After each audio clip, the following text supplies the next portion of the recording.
భారతదేశంలో ఇప్పుడు ఎవరైతే అబద్ధాలు ఎక్కువగా స్ప్రెడ్ చేస్తున్నారో, రాజకీయ నాయకులు తమ లబ్ధి కోసం లేని వాటిని ఉన్నట్టుగా సృష్టిస్తున్నారో వారందరి గుండెల్లో దడ పుట్టిస్తుంది ఈ గ్రోక్ బెటా.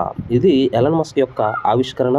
ఇందులో మనం ఏది అడిగినా కానీ దానికి 100% 99.9 అక్యురేట్గా ఉన్నట్టుగా చెప్పే ఇది ఒక చాట్ జీపీటీ ఏఐ సంబంధించింది. దీంట్లో మనం కొన్ని ప్రశ్నలు అడుగుదాము. అందులో ముఖ్యమైనది ఆర్ఎస్ఎస్ ఏ విధంగా ఇండియా కోసం పనిచేసింది ఫ్రీడమ్ ఫైట్ టైంలో చూద్దాం. నేను చెప్తాను చూసారా, రాష్ట్రీయ స్వయం సేవకం దీన్ని 1921లో స్థాపించారు. కానీ ఇది ఏ మాత్రం కూడా దేశం కోసం, అంటే మనం ఫ్రీడమ్ ఫైట్ కోసం ఎంతగానో పోరాడుతుంటే వీళ్ళు మాత్రం మాకు అవసరం లేదు ఫ్రీడమ్ ఫైట్ అని చెప్పి వాళ్ళు ఆ విధంగా ఉండిపోయారు. కోఆపరేట్ చేయలేదు అస్సలు. ఇంత కూడా 1% కూడా వాళ్ళు హిందూయిజం కోసం పోరాడారే తప్ప దేశానికి స్వతంత్రం కావాలని ఆలోచన అయితే వాళ్ళు లేదు. ఇంకా నెక్స్ట్ ఇంకోటి చూసుకుందాం. ఈ మధ్య సోనియా గాంధీ గురించి ఎక్కువగా ప్రచారం జరుగుతుంది. సోనియా గాంధీ అనే ఆమె క్లబ్లో డాన్సర్గా పనిచేసిందండి.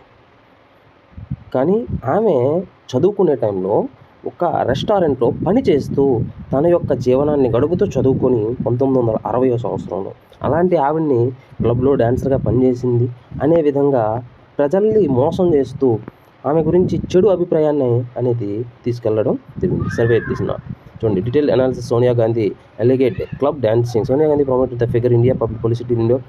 Former Prime Minister Rajiv Gandhi has been subject to various more, including claims, and that was the club answer. This is not provides. చూసారు కదా, ఆమె తన చదువు కోసం మనం పార్ట్ టైం ఎలా అయితే జాబ్ చేస్తామో తను కూడా ఒక హోటల్లో తను వెయిటర్గా పనిచేసింది. అంతే తప్ప క్లబ్లో డాన్సర్గా పనిచేసింది అని చెప్పి ఆమె మీద ఎలిగేషన్ నుంచి తీసుకొచ్చారు మన గోధి మీడియా వాళ్ళన్నారు. ఇప్పుడు ఇంకో విషయం చూసుకుందాం. మన ఇండియా ఏ విధంగా డెవలప్ అవుతుంది, జీడిపి ఎంత స్పీడ్గా డెవలప్ అవుతుందో మనం చూసుకోవచ్చు. ఇక్కడ ఎలా ఉంది మన ఇండియన్ జీడిపి చూసుకోవచ్చు. 6.2గా ఉంది ప్రజెంట్ ఈ క్వార్టర్లో. ఒకప్పుడు మన ఇండియన్ జీడిపి చాలా హైలో ఉండేది, కానీ ఇక్కడికి తీసుకెళ్లాలని చూస్తున్నారు. జీడిపి ప్రతి సంవత్సరం తగ్గిపోతుంది. తీసుకురావాలని చూస్తున్నప్పుడు కూడా అది ఎందుకు పనికి రాకుండా ఉంది. గత 10 ఏళ్లలో మన భారతదేశానికి కనీసం ఒక 50 సంవత్సరాలు వెనక్కి తీసుకెళ్ళిపోయారు.